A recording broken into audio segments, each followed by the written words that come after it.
Hey guys, this is Alex here again on the Southside headquarters of Mr. Tech Reviewers. Today reviewing a Gearhead USB keyboard, wired keyboard.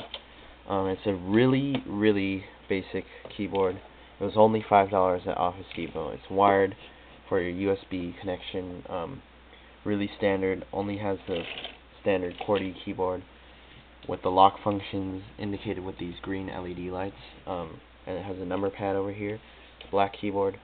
On the bottom here we have the two stands we can use right here to flip to adjust the angle of the keyboard. On the other side here we also have one.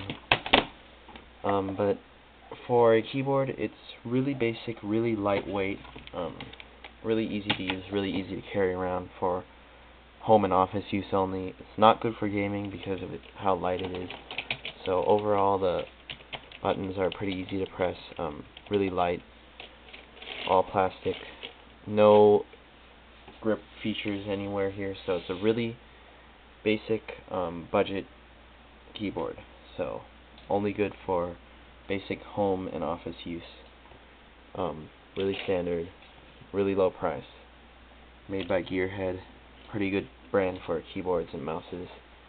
But yeah, that's about it for the Gearhead standard QWERTY USB keyboard. This is Alex on behalf of Mr. Tech Reviewers, the Southside headquarters, signing out. Please like, comment, and subscribe to our videos. Thanks for watching, and have a good